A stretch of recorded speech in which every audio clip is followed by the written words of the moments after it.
Yeah, like Chip was saying, and uh, I'm just going to kind of get us put it in context of what we're going to be talking about tonight. I'm going to revisit just a little bit last week's session about that, and we talked about the brain and how it releases certain neurochemicals, and one of the particular ones that it releases is called dopamine. And scientists, it plays a big part in a pleasurable experience, but it plays a very special part in a pleasurable experience.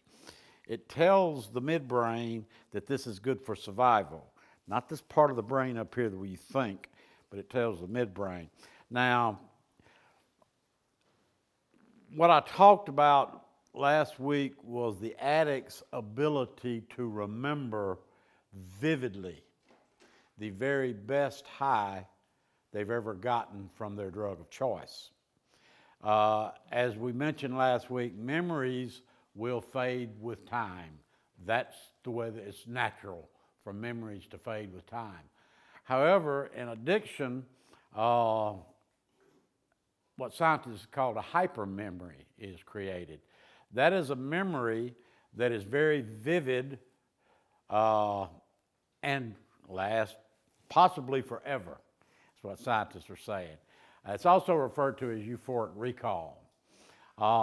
That is, if we want to keep this thing real simple, that is one half of the problem of addiction. And again, as I mentioned last week, when we're talking about addiction, the same experiments and the same theories that are used for chemical addiction also fit other types of addiction, gambling addiction, and so it's the same thing happening in the brain.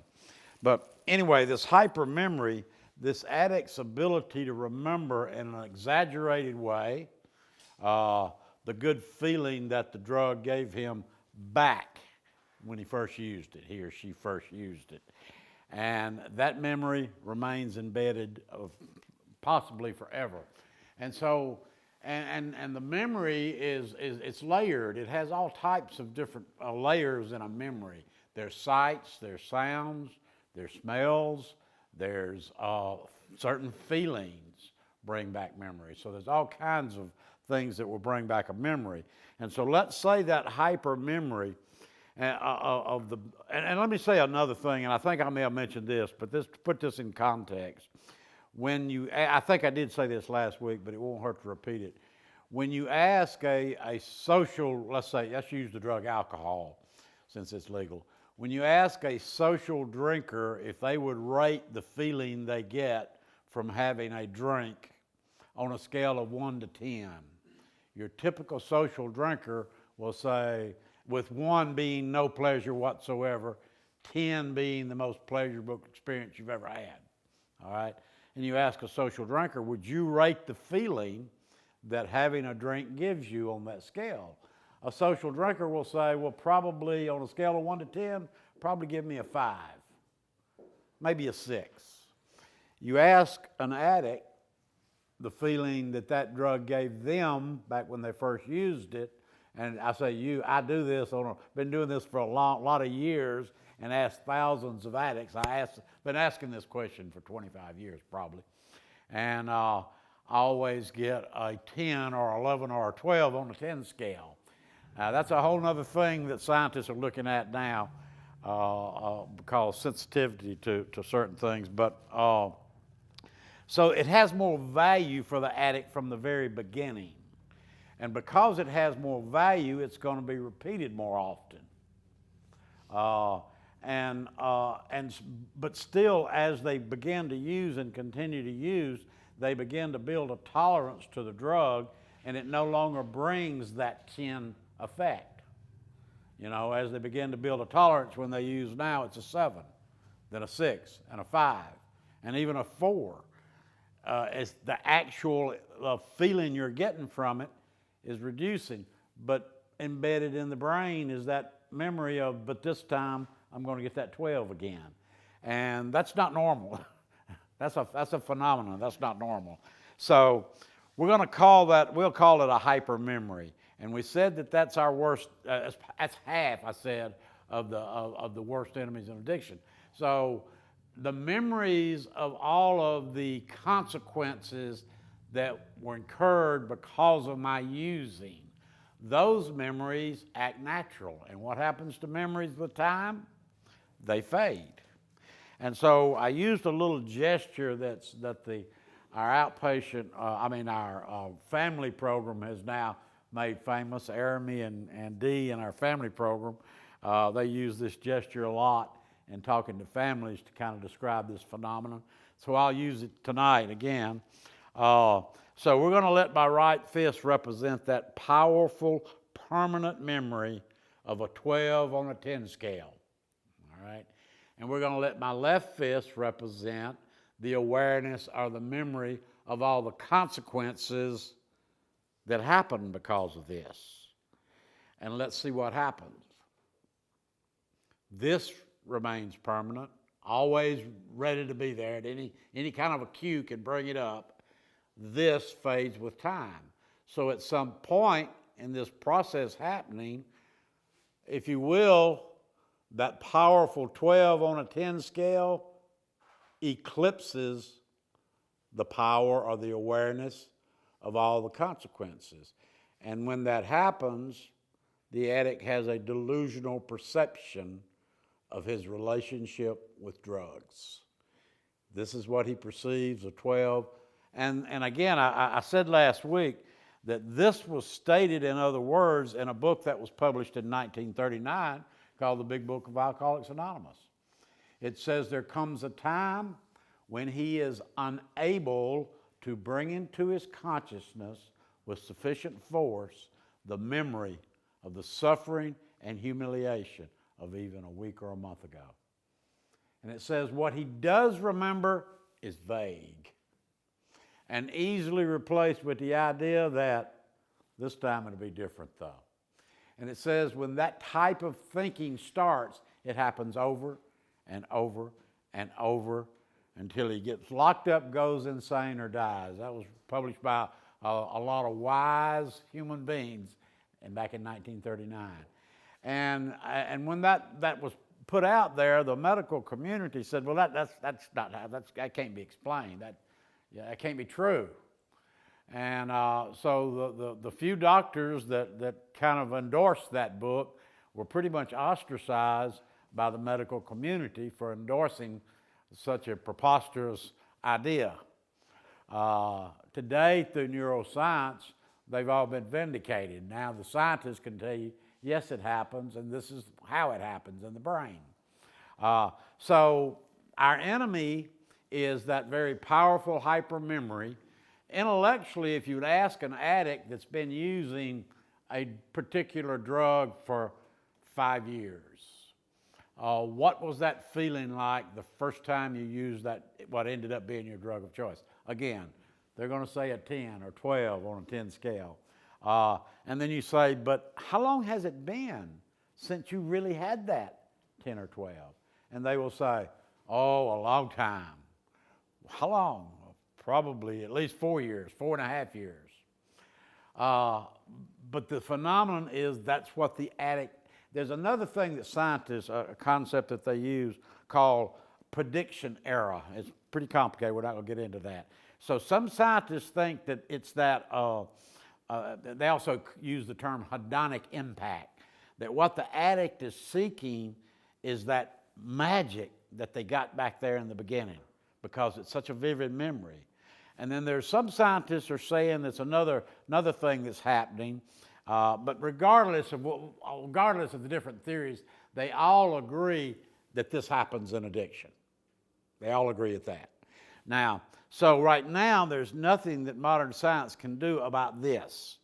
Hopefully there'll be a breakthrough in treating addiction that will address this hypermemory. Wouldn't it be nice if we could eradicate that and an addict wouldn't even be able to remember how good it felt to get high? Boy, it'd be ahead of the game, wouldn't they? That's not there yet. Hopefully it's going to come one day. And so, since this is the problem, is there anything that we can do to keep this from happening? Now, if there's something that we can do to retain the memory, the vivid memories of how bad it got. Be able to recall vividly how bad it got when I was using. At least we could say then our perception of our relationship would be rational. I remember this, but I also remember this. Now I have a choice. This is what, even though I'm probably not going to get it, this is what my brain's telling me I'm going to get. And this is the consequences. Is it going to be worth it? Now, could an addict choose to say, I'm going to use anyway? Of course. But that's not the same thing as this happening.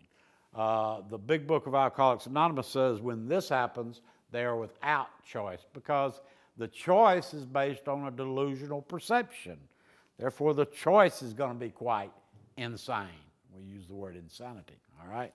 So, if there's something that we could do to help the addict to be able to bring into his consciousness with sufficient force the memory of the suffering and humiliation of 10 years, then we would be able to bring this back up here. And at least they would have a rational choice about whether to use or not. Okay, so that's what we're going to talk about tonight. And we're going to talk about denial. When I use the word denial, we're going to get us a good working definition first. Denial is not lying. Okay, now I'm not suggesting that addicts don't lie. Okay, hope you didn't hear me say that. All right, yeah, you know, in the treatment business, we have this secret. Some of you guys might want to know it. People who work in the treatment business, we know how to tell when an addict's lying, don't we, Amy? Don't we, Chip? We've got this method. Do y'all know how we tell? Their lips are moving. Thank you. Yes. All right. I love addicts. Okay. So we're not suggesting they don't lie. That's not what denial is, though. Yes. Before you get on to No, it's fine. back to the other thing. This right here Right. is my browbeating my son not going to bring this back. Let me. Reminding him of how much trouble he's been and it's been. Let me. No. What has been your experience about that helping? Doesn't. Okay. But I'm just saying, I don't why would that not be a negative reinforcement that would? I don't know. Okay. I don't know the answer to that. Possibly, and we're going to talk about the denial, and that may answer part of the denial piece.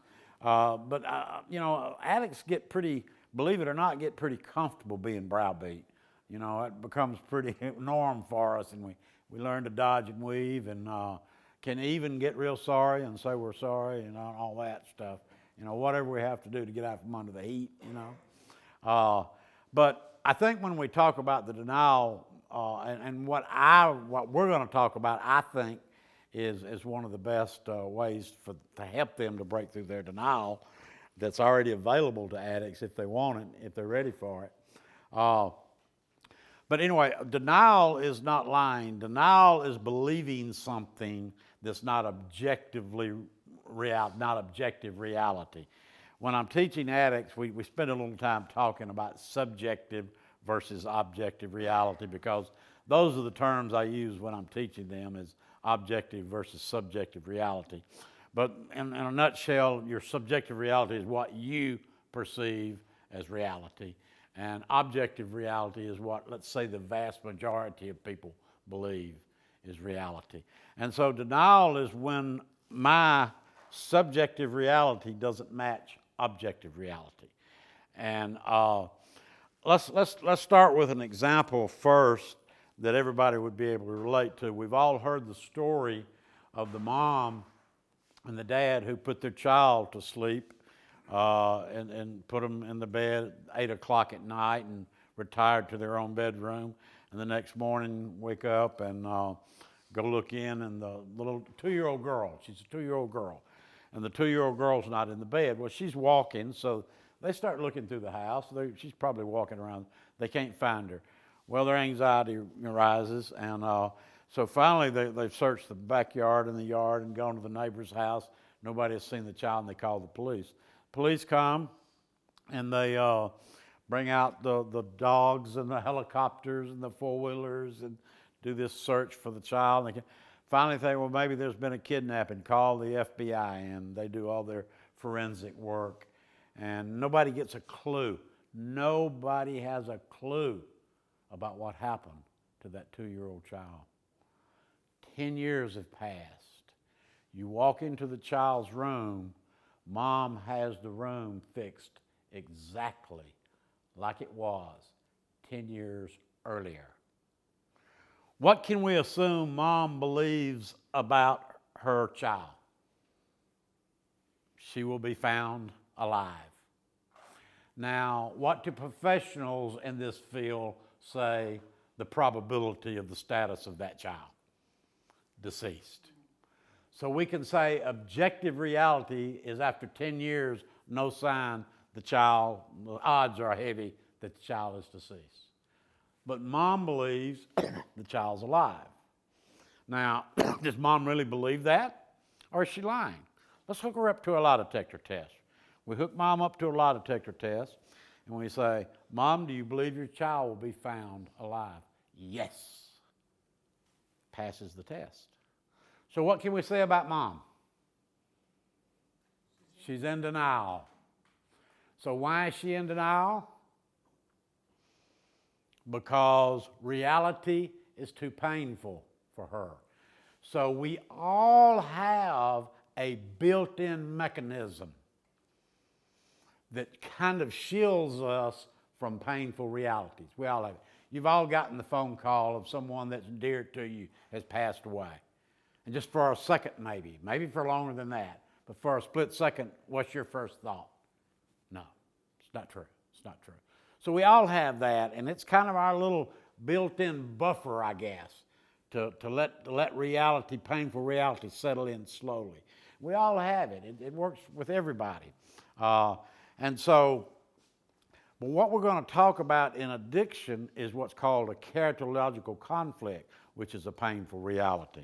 Now, what we were talking about with mom, the feeling that she was experiencing was intense grief. And it was too intense for her to internalize, so her denial system made it look different, even for 10 years, possibly for the rest of her life. But we may say that 12 years later, mom may say, you know, I really believe she was alive, but I worked through my denial and I know she's gone now.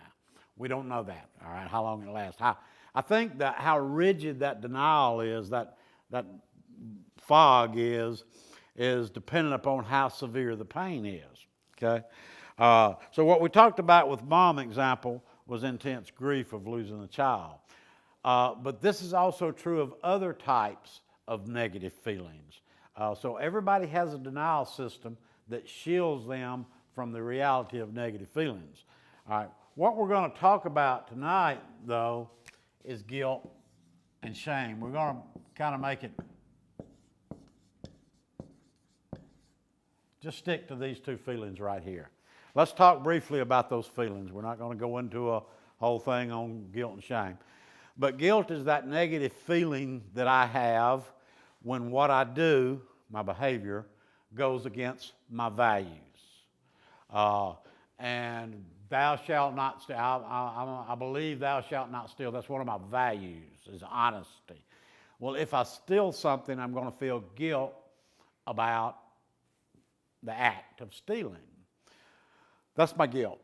But because I stole, I have become a thief. That's my shame.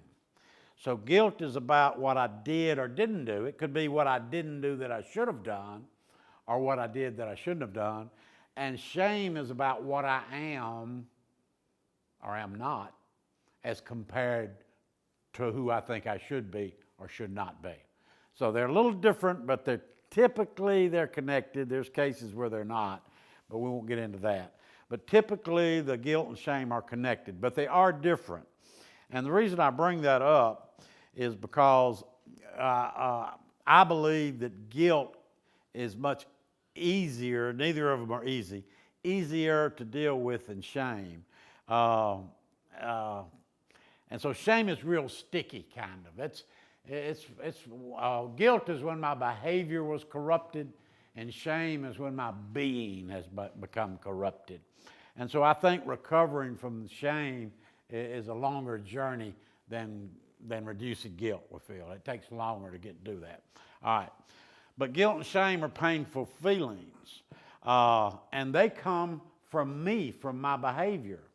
So what we're going to talk about, we're going to use a term called characterological conflict. It's pretty simple. It's a big term. And I want to say this. A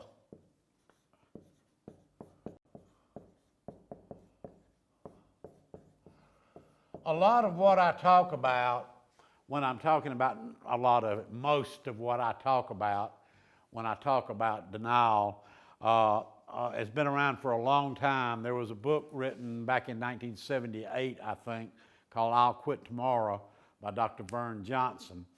And I recommend that book for people to read, I'll Quit Tomorrow by Dr. Vernon Johnson. He had a place in Minnesota called the Johnson Institute that it wasn't a treatment center. They trained treatment professionals. And I still believe that, we talk about research on the brain and everything, but the way Dr. Johnson talked about the denial system, the way he presented it is in a way where anybody could read it and get it, because you don't have to have a degree in psychology. You can read it and you go, I get it, that makes sense. I see what's happening now. So I want to give him credit because most of the ideas and even the terminology I use, I got from Dr. Johnson, okay? So credit given. So characterological conflict. That is the guilt and shame created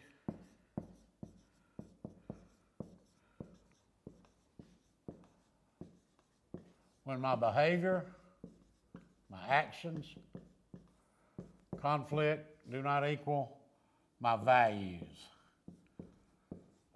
What's another word for values? Morals,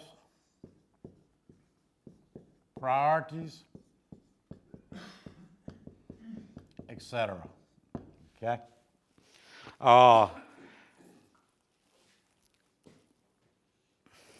When I'm working with addicts, I say to them, if I were to ask you to write down everything that you feel guilt or shame about, and you were to take that task on, I don't tell them, but later on in their recovery, they're going to be asked to do that. It's called the fourth step, but I don't want to shock them, so I don't tell them that in treatment. And I say, if you were to do that, and you would take that task on, and you were to list everything that you can remember, or you can think of that you feel guilt and shame about, what percentages of those things would not have occurred had it not been for your substance abuse? And what I hear consistently across the board for years and years is about 90%. And I believe that.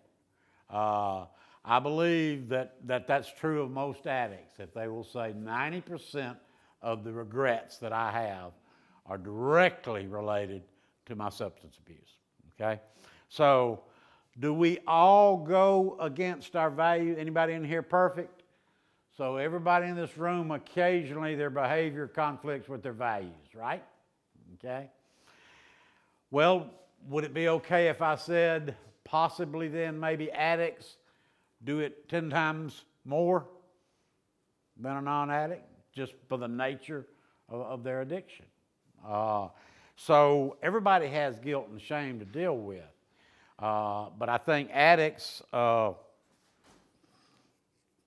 a good bit more. We talked at the end of last session about stress causing the midbrain to kick in and to compel the addict to use.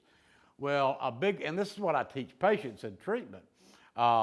Most people, and the next session we're going to talk about an emotional predisposition to addiction. But I know myself, I happen to be a recovering person, and I can speak for myself, but I think I can speak for a lot of addicts, not all addicts.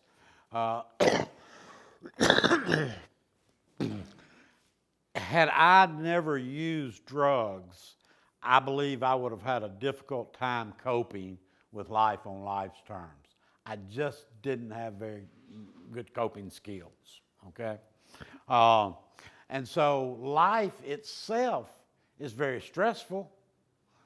Just life is stressful. It's unfair. It can be downright cruel sometimes, can it? So that's a lot of stress on every human being. But if you'll think about that stress and then you'll multiply it 10 times, yes, it was brought on by their own behavior. I get that. But by the time they reach that point where they say, I need to stop using, that's what's piled on top of them. So not only do they have the typical stress of life, they have all the stress that they've created. When they're in treatment, I use the term brush fires. How many of you left brush fires burning out there? And they know what I'm talking about, unresolved issues going on out there. And how many of you lose sleep at night? All the hands go up worrying about it, So, like, life is not stressful enough, and possibly one of the predispositions for some people becoming addicts, for sure, is difficulty handling stress anyway, just the normal stress of life. Pile on top of that all the conflict that's been created by their behavior going against their values. We're really talking stress now. And I believe that stress, in my opinion, stress is the number one cause for relapse. I believe that. And I think most scientists will agree that that's the number one cause for relapse is stress. Well, again, let me assume that you're buying into this. So by the time an addict reaches the point that he or she has decided to quit, they have piled a lot of guilt and shame, unless they're sociopaths. And most addicts, very seldom do we have in treatment what I consider a true sociopath. We're not going to get off into that. And let me put it this way. When I'm working with family members, I will ask a family member, typically a parent is what I usually do. I will say, let's say I'll ask Dad. Let's say Dad's name is Larry and his son's name is John. Son's the addict in treatment. And I'll say, Larry, what would John do to me, if I were causing you the kind of mental and emotional anguish that his addiction is causing you? And Dad would say, well, I don't know. Yes, you do. What would he do? He would do whatever he had to do to stop me. And I say, Larry, do you believe that John would actually, if he had to go that far, would take my life, would kill me to stop me from causing you this kind of pain? And Larry usually says, yes, I think he would. What a conflict that must be for him, John. Certainly it's a conflict for Larry, but what a conflict for John. That doesn't make any sense. If John would kill another human being for doing this to his loved one, how can he do it? Well, there's only two answers to that. One, he's a sociopath. Or two, he's not able to see it clearly enough. Denial. I choose to opt for the latter, not the former. Okay? And that's what I believe. And that's not just what I believe because of my personal experience. I believe when you talk to addicts in recovery, and I'll do some little anecdotes later about that, and some of the things that I do in treatment, in the treatment setting, about how do you see your addiction now as compared to you saw it 2 weeks ago, and ask them to be specific about, name me something specific that you saw it this way and now you see it a different way. So the denial is the thing that helps this, that speeds this along. We said that memories fade with time, and they do. But when you put denial behind them, they're like boosted out there real quick. because the big book said he's unable, and I'm gonna paraphrase, he's unable to remember clearly the memory of the suffering and humiliation of even a week or a month ago. That's pretty fast forgetting there. You know, memories don't typically fade that fast. So I think when you add the denial piece in there, and it kind of supercharges the retreat of the memories, okay? Now, so do all humans have a denial? Yes, they do. If you've thought of a time that you've done something and it went against your values, and as soon as you did it and realized kind of what you had done, the first thing you did was feel uneasy. But probably the second thing you did was you made some kind of an excuse for doing it. May have just lasted a second. You may have worked back through your denial. But that's kind of human nature, all right? Let's put it as a model up here. Let's do it that way. I like to use models to talk about ideas. I'm going to use myself here, okay?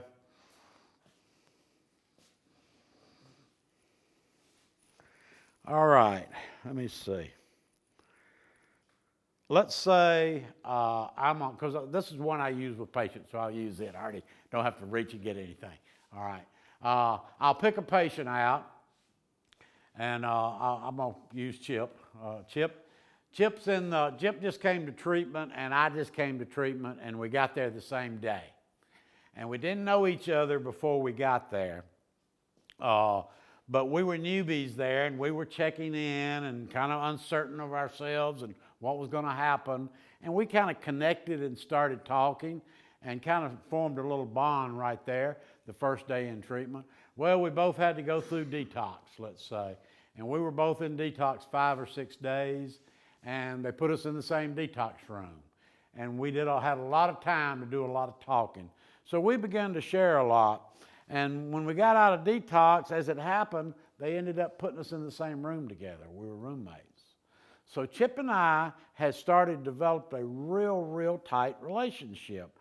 I had told Chip things about myself that I had never told another human being, and likewise he had done the same. So let's say within 3 weeks of our arriving, I can honestly say Chip is one of the best friends I've ever had, and he could say the same about me. You see that happening a lot in treatment. I call it the lifeboat phenomena. You get to know each other real well in a treatment setting, and you make connections real quickly. And so that's what's happened. So here we are 3 weeks into treatment, and Chip is as good a friend as I've ever had. We spend a lot of time at night after lights out, laying in our beds across the room from one another, talking back and forth and sharing some of the things. We're both really serious about recovery. We're there. We've had enough. We've hit bottom. We want to both get sober. And I'm sharing a lot of very personal things with him, and he's doing the same with me. Well, one of the things that Chip shared with me during our talks, and he swore me to secrecy. He said, "Gary, I want to tell you something, but I'm not ready for anybody else to know this yet. I'm so ashamed of it." I said, "Okay, Chip, you can trust me. I'm your friend." He says, "Before I came into treatment, I was selling drugs. And I was making a lot of money doing it. And it was not financial reasons that got me to treatment. As a matter of fact, I had made a lot of money while I was doing that. I just couldn't stand to look at myself in the mirror. I'm so ashamed of it that I did that. And I needed to tell somebody here, so I'm going to tell you. And I trust you'll keep it a secret. You got my word, Chip. You're my friend. I would not betray you. I'll never tell anybody that." Okay? So that's the scenario. Okay? Well, let's go on into treatment. We're about 3 weeks into treatment. And I'm a smoker, and I don't have any cigarettes. And I burn all my bridges. I don't have a family to send me any money to buy cigarettes. And I've got too much false pride to tell somebody I don't have any family and that I'm out of cigarettes. But I don't know what I'm going to do. I just smoked my last cigarette about 5 or 6 hours ago, and I'm really wanting a cigarette. I could probably ask my friend Chip if he could lend me some money, but I got too much false pride to do that, so I'm not going to do that. I don't know what I am going to do, though. Chip and I are having a conversation in the bedroom, and he says, well, I'm going to take a shower, Gary. He walks into the shower. I hear the shower turn on. I hear the shower door close. I know he's there. I look over there on his nightstand, and there lays his wallet. And the first thing that I notice is that it's bulging, a bulging wallet. And so I go over there, and I open his wallet, and I look at something I would have never done had I not been needing drugs. In this case, nicotine, addiction to nicotine. I wouldn't have done, that's my friend, I have no business. But because of that, I'm really wanting a cigarette. And I just go open his wallet up, and I look, and it is crammed full of $20 bills. And I reach in, and I take a 20 out, and I put it in my pocket. And I close the wallet, and I lay it back down on the nightstand. Let's see what just happened.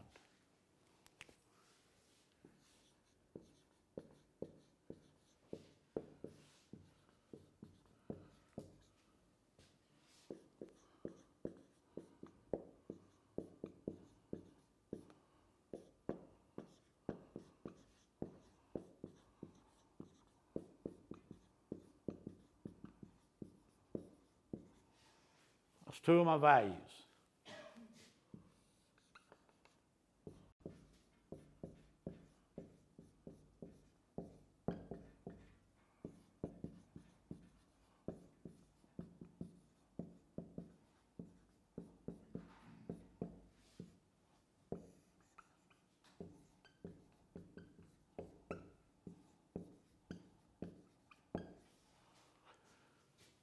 I stole guilt from a friend. I'm a thief and a lousy friend. Shame. All right? That's what happens. But what I said also happens is there's an unconscious, automatic response to that. It's called denial. Now, let me stop just a minute and talk about unconscious automatic. When a person is in denial, they don't know that they're in denial. They remember mom and the child. Mom believed that the child would be found. She wasn't lying. She didn't know she's in denial. What didn't happen to mom in that scenario, mom didn't say, let's see, I know my daughter's probably dead, but if I realize that, it will be too painful, so I think I'll go in denial about it. It wouldn't work.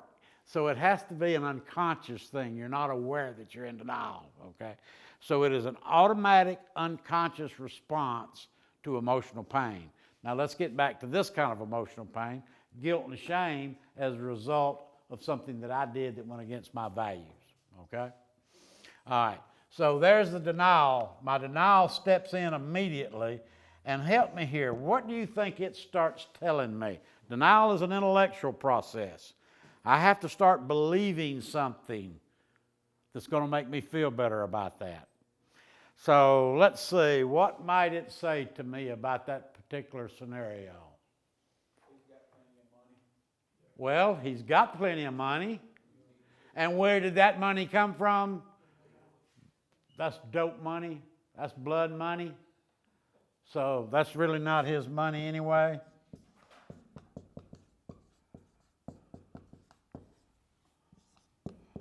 He's got plenty of money.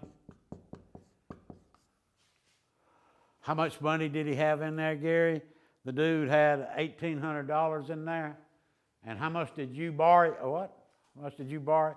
How much did you take? So they probably said borrow, because they probably said, you're going to pay him back. You'll tell him about this later. You'll pay him back.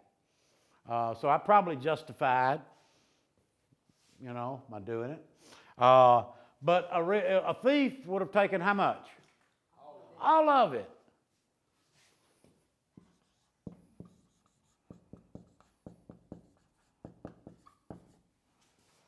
Or, here was my old favorite. Here was my old favorite back in my active addiction.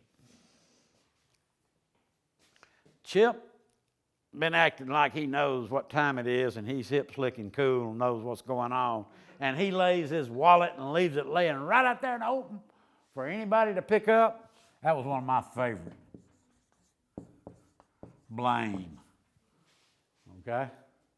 So that's kind of the way the denial manifests itself, is through rationalize, justify, minimize, and blame. And remember, it's an unconscious thing. The addict is not consciously aware. And what it's supposed to do, it's supposed to lessen the guilt and shame. That's what your psyche is trying to do. It's trying to buffer some of that guilt and shame that I stole from a friend. That was a pretty serious transgression, okay? And so I rationalize, justify, minimize, and blame. Well, what happens to my denial when I do that? You know, if I don't believe I'm a thief and I really stole, then can I feel guilty about it? Not really. Well, maybe part of me still feels guilty. Maybe the denial wasn't perfect. Maybe it didn't do a good enough job, but it got rid of some of my guilt. And let's say I still feel somewhat guilty, but not near as guilty as I did before my denial system stepped in and tried to make me feel better. So what do I have as a result of that? I still got a little bit of guilt and shame, don't I? Not as much as I did, though. Let's say half as much. Let's say my denial was so good at what it does. And denial is like a weightlifter, people. It starts off as a 90-pound weakling. The more it has to lift, the stronger it gets. And the stronger it gets, the more it can lift. And so denial gets to the point, and some of you addicts can recognize this in your past denial. Certainly family members of addicts can recognize it, is that you hear some of the most preposterous things come out of their mouth, and you probably say to yourself, they can't really believe what they're saying. Surely they don't believe that. And because it gets so bizarre sometimes, the denial gets so rigid that you hear them saying things that you say, could they really believe that that's what happened? But the answer is yes. Okay, the answer is that. All right, so some of the guilt and shame remains. Okay? It doesn't get rid of all of it. It's not perfect. The denial is not a perfect process there. But it does a good job. Let's say it gets rid of half of it. Well, what happens to the other? Let's talk about energy for a minute. Talk about negative energy. You know, there's a thing in physics that energy dissipates the square of the distance. If you throw a rock in a lake, when the rock hits the water, you'll see a splash where it displaces the water. Then you'll see little ripples, and as it gets out from the epicenter, they'll get smaller and smaller and smaller till you can't see the ripples anymore.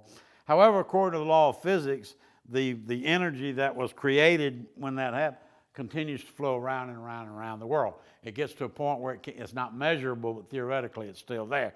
So let's say that energy dissipates from the epicenter the further it gets out. Well, the same is true with this energy here. When this guilt and shame was created, initially it had the potential to have a lot of energy. But what the denial did, it took the blame off of me and kind of spread it out. And so now what's happening to that negative energy is it's spreading out. So let's say that some of that guilt and shame remains. I feel somewhat guilty and somewhat shameful, but my denial has really cut back on that a lot. Well, what happens? I said maybe 50%, we'll say, of my guilt and shame is still there. Well, what happened to that other 50%? This is an idea that Dr. Johnson that I referred to came up with. He says that other negative energy that was once guilt and shame gets kind of pushed down into the subconscious. And it just kind of floats around, and it's not guilt and shame anymore. It just kind of floats around. And he called it a free-floating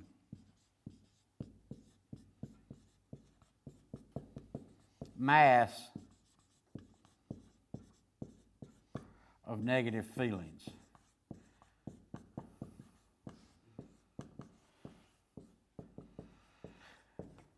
It's negative feelings, but it's no longer connected to the event that created it. That's the event that created it. But due to the denial, a lot of it is not connected to that anymore, but it's still negative energy, and it just kind of floats around in my subconscious, not connected to anything. And you talk to addicts about this, and the way it manifests itself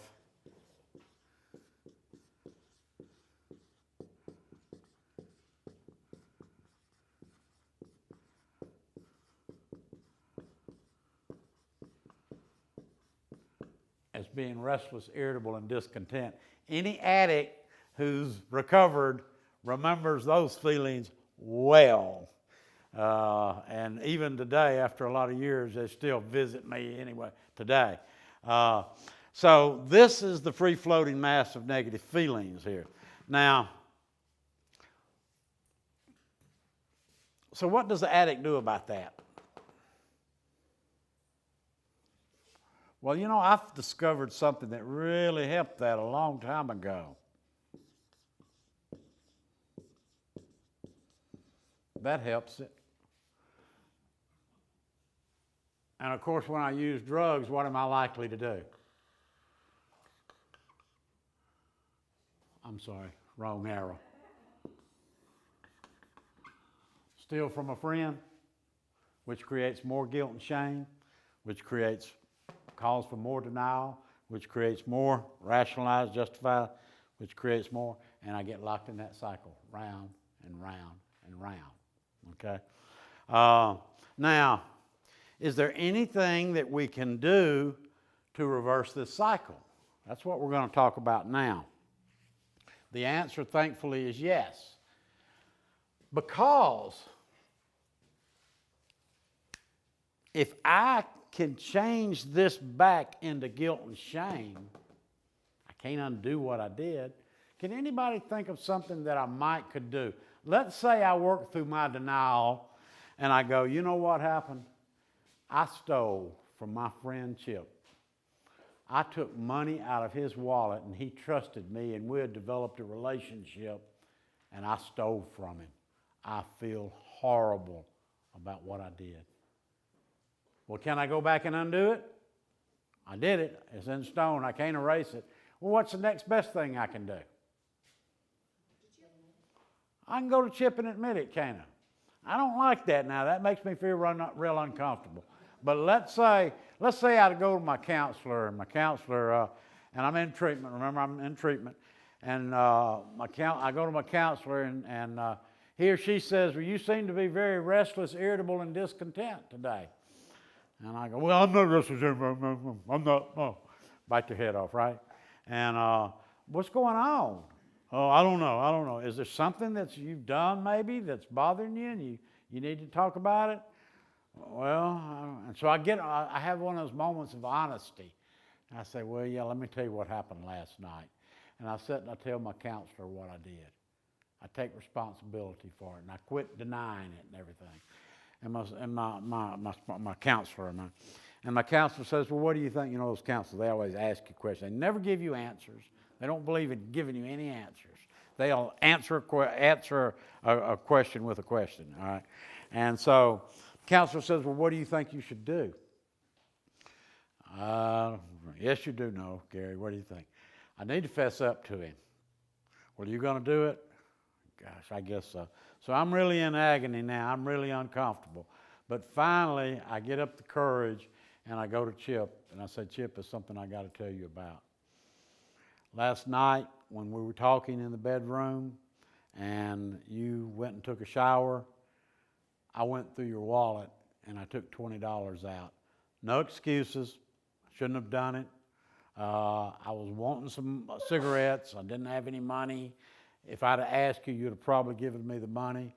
I'm making no excuses for what I did.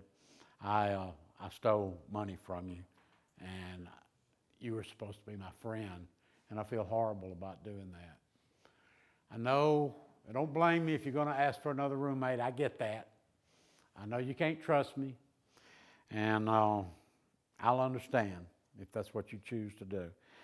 Chip, he's kind of working his program too, and he says, well, Gary, you're right. You shouldn't have stolen from me. You're right. I would have given you the money if you asked. And does it hurt my feelings that you stole from me instead of asking me? Yes, it does. I'm going to let you own that guilt and shame, Gary. He does me a favor. He doesn't minimize it. He says, I'm going to let you take responsibility for it. However, I do want to say this to you, Gary. The fact that you came back to me and told me about it, that means a lot to me. I think we might be able to work through this as friends because you fessed up. All right? Now, I walk away and I feel, do I still have some guilt? Well, sure I do, I hope. I should have some guilt. But do I have as much guilt as I did before I worked through my denial, took responsibility, and made amends? No. I would say I walk away from that situation with 75% less guilt than I had. Still got some, but I need to keep some, don't I? Guilt can be a motivator. Too much guilt can break my back. Just the right amount of guilt. I like to talk about it when I'm talking to patients like this about guilt. And I always use a suitcase. And I'll say, every time you do something that goes against your values and you go in denial about it, you stuff it in a suitcase and close the lid. You're not consciously aware of it. All right? You don't consciously do that, but that's what happens. It gets stuffed in that suitcase. And you have done so many things that go against your values, by the time you get to treatment, you've got 2 3-suiter suitcases full of all that garbage in there. And you get to treatment and we take your drugs away from you. And we take your drugs away from you because psychoactive substances, they chemically repress guilt and shame. And all this suitcase is so full of junk that you don't have your drugs now, and you're going to try to walk through life and you're dragging these suitcases and they're breaking you down and you can't do it. The whole time you're trying to walk through life with all these suitcases full of garbage, I call him old Slick. Remember that hypermemory? That ability to remember that best feeling you ever had, coupled with the belief at this time it'll be different.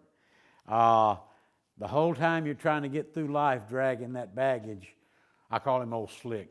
He's walking around saying, remember how I make you feel, remember how I make you feel, remember how I make you feel. Folks, it's not if I use, it's when do I use. All right? But if we can work through our denial, and I'm going to talk about the steps in just a minute. That's what the steps do, actually. If we can work through our denial and take responsibility for what we did, and then go to the people and at least own up to it and try to make amends, if nothing but verbal amends, then we can reduce the weight in those suitcases. So here I am trying to go through life with all this, and it's breaking me down, and I'm going to use, it's not if, it's when. Now, if we can undo those suitcases and go through those things, and I open that suitcase, and it's got so much conflict between my values and my behavior in there, that when I open it, it almost blinds me, and I go, I don't want to look. I don't want to look at this. But if I have the courage to do it, and I go ahead and open it, and I start taking these things out, and I start taking responsibility for them, I feel a lot of guilt and shame doing that. But there is something that I can do about the guilt and shame. And if I can do that, then these suitcases, do they still have weight in them? Yeah. They still got weight in them. Let's say they've got 75% less weight than they did. Well, now I'm walking through life and I'm still carrying some suitcases, but instead of them breaking me down, they're actually making me stronger. They're giving me character now.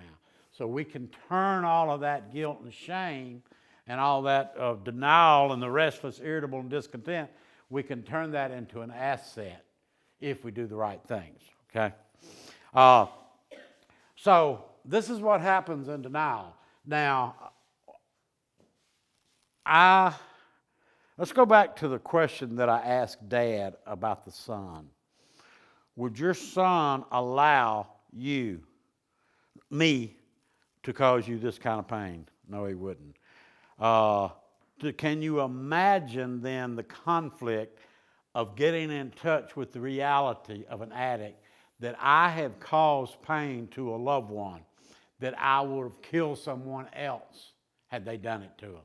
Is that a conflict, people? That's a huge conflict. All right? So the only way they can live with that they see, the natural way, is through the denial. It wasn't that bad. Minimize, justify, or even blame. Family members, have you ever been blamed by the addict? Somehow they twist it around and try to make it your fault? Okay, yeah. Don't buy into that, okay? Yeah, we'll go to any lengths, because it's all that pain that's in there. Then it's all been pushed subconscious. All right.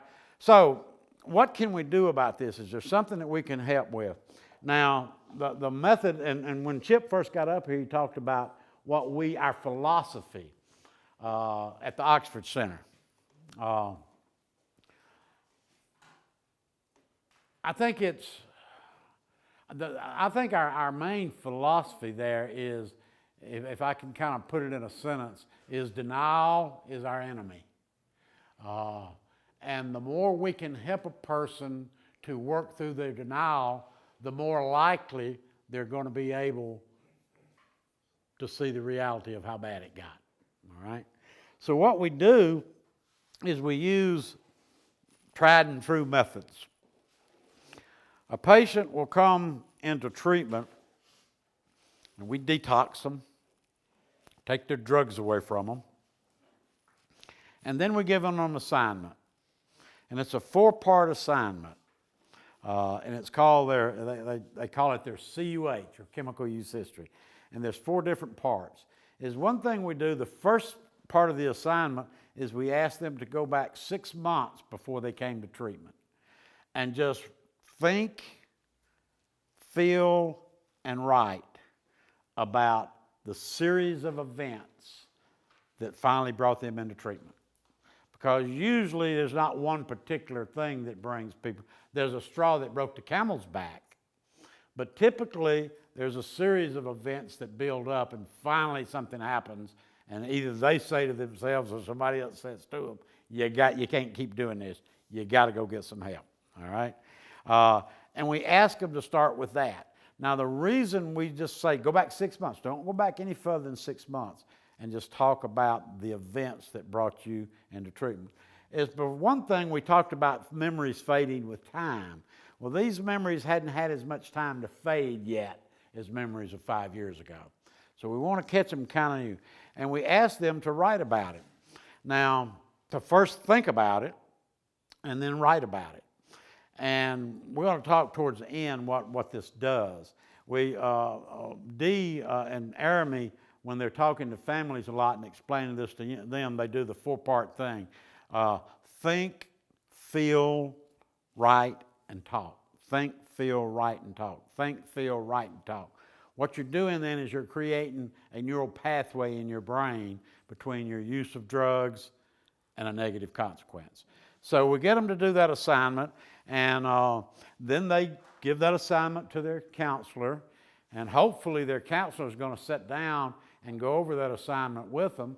And guess what the counselor is going to be looking for when they're listening? Because we already know that they're in denial.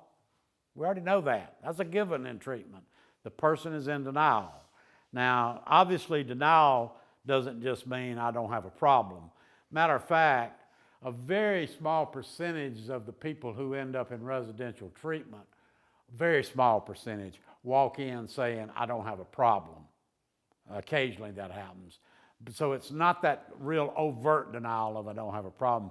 It's the fact that they justify, minimize, and rationalize a lot of the stuff.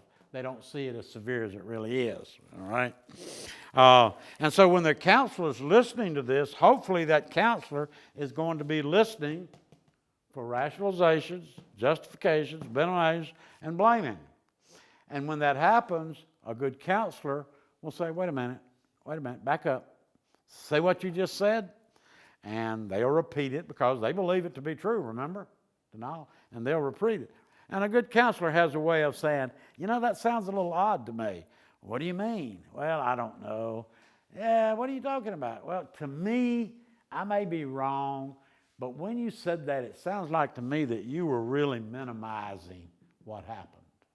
Now, when the addict hears that, their first response is going to be defensiveness. See, anytime your reality is challenged, you're going to get defensive. That's just human nature. They did a study with infants where they had taken 6-month-old infants and they had trained them. They would suspend their bottle on an elastic band, and they would train the infant to reach up and get their bottle and pull it to their mouth and feed. And so they had done that numerous times. Get the bottle, that became their reality. They hooked these infants up to biofeedback where they could measure their skin temperature and a heart rate and the pulse and all this. And they projected a holographic image of a bottle in front of them. And the infant reached for the bottle, of course, the hand went through it. And they did it 2 or 3 times, and all of a sudden, they went berserk. They started screaming, their heart rate went up, their skin temperature went up. So that infant's reality had been challenged, and that's how they react as an infant. So it's kind of built into us, is anytime your reality is challenged, it's going to bring about negative feelings. So anytime you're talking to an addict and you're going to challenge their reality, not their lies, now that's a different thing. Challenging their lies is their lies, but challenging their denial, what they truly believe to be true, then there's going to be defensiveness. That's what you're going to hear. And so a good counselor is trained to do that, is trained to deal with that. You know, I had my style, and Amy has hers, and Chip has his. And everybody has their own style. Mine was always that real subtle approach of, I could be wrong, but to me it looks this way. And if they would say, oh, no, it's not that, okay, all right, that's good. Think about it. Let it go, because I think the more we challenge them, the stronger their defenses get, maybe. But anyway, that's the job of the counselor. But see, the patient right there, they've got this idea that, Gary, he's a counselor. They're paying him to do this. That's why he's doing it. They're paying him to do it. So the next thing they do, they went over it with me, and I give them feedback on it. And I say, okay, I want you to present this in front of your peer group tomorrow. I want you to sit down in front of 8 or 10 people that you're in treatment with, that you have group with every day, and go over it with them. And so they sat down and do the same thing with the group. And hopefully the group will also recognize that and call John out on this and say, I heard you doing a lot of rationalizing. I heard you blaming your mother about this. Or, they'll point it out to him too. And hopefully that means a lot more to them than a counselor, believe it or not. That has a lot more impact on them than a counselor saying it to them. But hopefully they have worked through, we finished that precipitating events, and we say, okay, here's what we want you to do next. We want you to go back and go from the very beginning when you first started using, back when it really was fun, back when the pleasure you got out of it really outweighed the consequences of it, and write about it. Write about it up until coming back into treatment here. And the purpose of that is because when, again, I'm going to refer back to that big book of Alcoholics Anonymous. It says in there, in the early days, it uses the word drinking. I'm going to put using. How's that? In the early days, I'll use getting high instead of drinking. It says in the early days, getting high meant conviviality, convivo, full of life. A feeling that life was good. It meant joyous intimacy with friends. It meant release from care, boredom, and worry. You ask addicts, what was it like in the early days? And a lot of times they'll use the word magic. For us in those last days of heavy using, they were but memories. It says there was an insistent yearning to enjoy it as we once did, and a heartbreaking obsession that some new miracle of control would allow them to do it. There was always one more attempt and one more failure. Boy, that's my story, okay? And so we want them to see, yes, in the beginning, yes, it was a lot of fun. It was joyous intimacy with friends. I'm an old hippie, but we had a big time back in the 60s. But every single time I was... let me talk about denial for a minute. my wife, when I would go ask to give my stories at 12-step meetings, my wife would go with me, and I would take her along in case I got up in front of them and started trying to present as some kind of a spiritual giant. I knew she'd bust me, so I'd take her, so I'd be honest. And anyway, and back during those days, I would usually talk about my hippie days when I did a lot of LSD, and I had not started using heroin by then, and I was using a lot of LSD, hallucinogens, and marijuana, and things like that, and had a lot of fun. There was a lot of fun things going on, and I would talk about that, and then I would talk about how when I started shooting heroin, all the music died. Well, we were coming home from a meeting one night, and Jane said to me, she said, "Gary, I could be wrong." She didn't quite say it like that. She says, "I hope you don't get mad at me saying this, but it sounds like to me that when you were talking about those days that you were glorifying it." And of course, when she said that, guess what I did? I'm not glorifying it. What are you talking about? I got defensive. You know why? Because guess what I was doing? I was glorifying it. That's exactly what I was doing. So we get real quiet there like we do when we have a disagreement. We both tend to shut up. And so we're driving, and I'm fuming because she suggested I was glorifying part of my addiction. But the further I go, the more I get thinking about it, and she's usually right, you know, when she does that kind of thing. And so finally, I got honest, and I said, "You're right. I didn't realize I was doing that, and I appreciate you pointing that out to me." The very next time I don't even include that in my story anymore. The very next time I was telling that, I launched into that era of my life in the late 60s, early 70s. And I said, before I start talking about this era of my life, let me say something. When this was all going on, and I was out in parts unknown all over the United States, running all over the place with a bunch of hippies, there was an infant child growing up back in Mississippi who grew up without her father. How damn glamorous is that? So I would have to put it in perspective because I'd get carried away. And I can even do that today. So they love for me to, a lot of them that work out there like for me to tell the old hippie stories. I've got a lot of funny stories. They're funny today, but again, every time I was having fun, somebody somewhere was picking up the tab, the emotional tab for my fun. But I can, a lot of times the kids, the youngsters, now that want to hear about the 60s and I'll start telling funny stories, and I'll get all excited about it. And I'll forget, you know, what a lousy father I was and what a lousy son I was and everything. And I'll get all excited and everything. So I still get in my denial even today, you know, because that's a pretty severe conflict there of abandoning one's child. I mean, that's not my values, but it happened. And so even today, I can get in denial about that. I can talk about all the fun part. Anyway, back to this. So we want them to see in the progression how, yes, it started like that. But if you will look at it year by year, you'll see that somewhere the scales tipped and the consequences begin to outweigh the benefit. But you didn't recognize it when it happened. Why? Because of your denial system.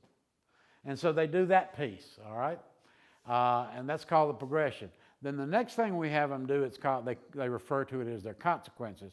What we do is we ask them to look at each area of their life that has meaning to them, their relationships, their financial stability, their career, their education, their health, all these different areas of their life that makes up a human life. And we ask them to take that story now and see how all of these different areas were affected and write down your consequences. Again, think, feel, write, and talk. Think, feel, write, talk. Think, feel, write, talk. What we're trying to do is build a connection between using that drug and all the consequences, all right? And they do that piece. And again, they do it in front of their peers.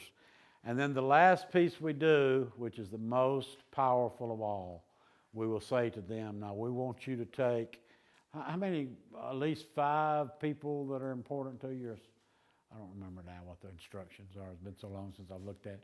Let's say 5. We want you to take the 5 most important people in your life, and we want you to write their name down. And we want you to go back and we want you to think about everything that's happened that has harmed this person. And when that's called their amends list. And when they're working on it, if they're really doing a good job on it, you can tell. Because that's when they really get uneasy. You can tell when they're working on their amends because they're really bummed out a lot, feeling a lot of guilt and shame. And so they sit down and they do that. I mean, I say they do that. In an ideal world, they do it the best of their ability, but that's something that we can't control. That's the piece that the patient has to bring to the party, the willingness to do that and to feel all the discomfort that causes. We can't make them do that. They can write down anything, and we can tell them, this looks pretty shallow here, but what can we do? But if a patient is really willing to do that, they can put those things down, and that is the biggest conflict in their lives, because they're beginning to see that I have harmed my loved ones, that I would have just killed another person had they done this to them. So they're in a lot more touch with reality. They have a lot less denial by the time they finish that thing. Well, by now, it's time for them to go to our family program. And that's the piece that Aramy and DMU do so well up there. Families come in on a Friday morning. Typically, it is the weekend before the patient is discharged the following week. So they've been there almost the maximum time by the time the family members come in on Friday morning. They spend 2 days. We do this at our outpatient office. They come in, they get a lot of good education from Dee and from Aramy about enabling and about boundaries and about bottom lines and about, well, let me put it this way. What I see happening to family members is when they arrive on Friday morning, they feel so powerless. They often, most of the time, they feel like there's nothing that they can do. They're trapped and there's no choices for them. And by the time I see them leave on Saturday evening, they have mostly they have become very empowered. They now realize that yes, we do have choices. Are they easy choices? No, but they're choices. So I can't say enough about our if I had to pick one aspect of our complete treatment program at the Oxford Center that accomplished the most in a lot amount of time, without a doubt, it would be the 2-day family program. You see people come in and you see them get patients and family members get a lot more in touch with the reality of how severe the addiction's been. But so we got the family members in there now, and they've been there all day Friday and a half a day Saturday. And then Saturday afternoon, we bring the patients in. Now, we split up in different groups. We may have 2 families in this room and 2 over there, and sometimes 3 families, right? No more than 3 though. Sometimes 4. Okay. And by now the families have gotten to know one another. They've shared a lot of their pain together too, and they have a bond now. And so they're sitting in there, and we bring the patients in. And what the patients have, if they have their list of amends, where they've written down specifically things that they have done to hurt their loved ones that are there in treatment. And they're going to sit down in front of them, and they're going to look them in the face, and they're going to take responsibility for what they did. And they're all very nervous when they get there. Trust me, they're very nervous. And so the families are sitting in there, and they come in, and we pull up a chair, and little Johnny, the patient, he sits down in front of Mom and Dad, and he goes to Dad first, let's say, and he says, Dad, this is what I did, and I did this, and I did that. And it's usually a very emotional exchange when he's doing that. Now, what Mom and Dad have done, what their assignment was on Friday night, is that they're going to also go write their list of specific things that happened. You won't be surprised. Most of the time, most of the things on both lists match, but not all the time. Sometimes families will have something down that patient didn't have down. Very seldom will patient have something down that families do. Families tend to have a better memory about it, don't they? They're not in denial about it. But anyway, he reads this thing to Dad, and when he gets done, then he goes to Mom, and he says, when I did this, when I did that. And he starts taking responsibility. Very emotional, powerful exchange going on. And then when little Johnny gets done doing that, then it's Dad's time. Dad gets his list out, and he says, when this happened, when this took place, this is what it was like for me. See, what the addict is used to hearing from loved ones is either anger, which I get that. How can you not be angry? You know, either anger or depression. When you're angry, you act angry. When you're depressed, you shut down. And the addict has probably never seen it when they're open now. That's another thing. If they're not open to it, they're not going to hear it anyway. But this thing, and again, let me give Dr. Johnson from the Johnson Institute credit for the model that we use for our family program too. He plays a big part in our philosophy, or he's passed on now. And so then Dad reads his stuff to little Johnny. And then Mom reads it to little Johnny. And you see so much denial melt away in that 2 hour, 1 hour and a half exchange or whatever, hour exchange, whatever. It takes different lengths of time. And you can ask that patient when the next Sunday morning, this is on a Saturday afternoon, on Sunday morning we have a group where the people who went through family share their experience with people who are going to go through it later. And what you hear them talk about is how shocked they were at how much damage their addiction had done. You know, I knew it, but until I saw it. And that's what I say to them. I want you to know what your addiction looks like on the face of your loved ones. That is a very powerful experience. Now, how does this help? Let's get back to our premise from the beginning. We have the hypermemory, that memory of the 12 on a 10 scale. And I'm not saying it's always here. It can be over to the side, but it can be triggered by anything. Anything can trigger it, and then they're starting to remember, especially stress, but anything can trigger it. And then we have the faded memory of all the consequences.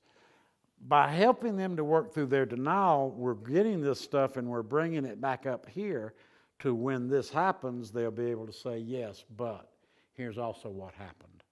Now, is that going to be worth me doing that today? That is the philosophy of what we do at the Oxford Center. Now, and we do a pretty good job of it, by the way, as compared to other treatment centers. I can say that honestly. So we do that. And so the patient completes treatment, and when they remember how good it felt, now they're able to remember the rest of the story. But what happens to feelings with time? They fade. So they get out of treatment, and it starts fading again. Wait a minute, maybe not. Maybe not. Maybe there's something that they can do when they get out of treatment so the memory of all those consequences won't fade. I wonder what that might be. That's what I used to call those damn meetings they wanted you to go to. That was my thing for them, the damn meetings. Okay, they want me to go to those damn meetings, you know. And I had a real problem in the beginning with that because you know why? I'd go in the meeting if I had to. If somebody made me, I'd go sit in the meeting. And they'd sit around. And they'd all talk about all the horrible things they did to their loved ones. And by the time the meeting was over, I'd be all bummed out because it made me remember all the horrible things I did. And that's not what I want to feel good. I came to this meeting to feel good. And I leave and I feel all guilty. And I'm not going back. That don't make me feel good.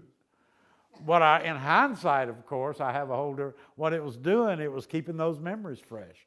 Because when I'm in meetings and I'm sharing about what my addiction did to my loved ones, and I'm hearing you share, and it's reminding me too, and it's the way to keep those memories fresh. And it's nothing more powerful than the sharing very shameful things around a room full of people who you know are not going to judge you. Matter of fact, they're going to share some of their personal shameful things. and it keeps that memory fresh, and it keeps that memory fresh. And that's what we call being restored to sanity. When this happens, I'll have something to compare it to. That's my spiel. We got questions? Yes. Comments? When my son first, when we realized and got out of our denial and realized how Mhm. things were, I was talking to a friend who's in recovery, and one of the things he told me that I didn't believe at first as a parent, he said the only thing, after he got out of recovery, he said the only thing that's gonna help your son is other addicts. And I'm like, what? I mean, Yeah. you know, he's already got this problem, he should be around these other people that Sure. have it. And he said the only thing is AA is gonna keep those problems out there so much in his face. Now, he's relapsed now, Yeah. he's not doing everything, but I realized after we went to an open AA meeting Uh-huh. with him, and of course, we're going to Army now and trying to learn a lot, but I realized that that's really the truth, because when we went to this open AA meeting, there were so many people there that come up and pat him on the back and say, you know, hey Rob, how are you doing, how's your recovery? And they all are such a close group of people, and I do think that's what it's gonna take. So I agree with that now, but at first, as a parent, you're like, oh, you wanna send my son over there with all those other drugs and all Sure. this? I mean, hey, I'm sorry. No, I get As a that. parent, that's the way, No, I get that. You know, that's not unusual to hear those kinds of things. Yeah, yeah, he's 40, but Yeah. I mean, still, he's Yeah. a baby boy. yeah. You know, there's a lot of old cliches around the 12-step program, and a lot of them I used to have nothing but disdain for. I thought they were trying to make me join the cult when I first got there, and I'm not drinking their Kool-Aid. And I was really resistant to it. I almost died from that resistance. But now all of those things that I had disdain for, those trite, superficial cliches, now I buy into. And one of them that you hear is meeting makers make it. And there's no doubt about that people who attend meetings, especially in early recovery, but you know, from now on, but especially in early recovery, those people who go to a lot of meetings, they tend to be the ones that stay clean. Now, I'm not suggesting that somebody never stays clean that doesn't go to meetings, but I think people who study this will tell you there is a big connection between people going to meetings and staying clean. I believe that there's a statement in the NA basic text that says the therapeutic value of one addict talking with another is without parallel. And I believe that. And I tell sometimes when I would be supervising therapists, I would say that to them. I'd say, you guys do a good job. What you do is very beneficial. It's appreciated. But don't ever forget, the most powerful stuff that happens in a treatment center happens between two addicts talking when we're going home. Some of the most powerful stuff that happens is two addicts, one sharing with another, no clinician in sight. Just a very magical thing. Well, not magic. Therapeutic, I'll use that word. Any more questions or comments? Okay, well, I appreciate it. Next week, we're going to take a whole different approach. We're going to do a lecture that I've been doing since 1987, however long that is. Been doing it that long and changed it very little. And it's going to talk about the emotional predisposition of addiction. It's the thing I call the feeling scale. So I appreciate you coming tonight. I know the weather is not great, and I hope maybe you could come back next week. Thank y'all.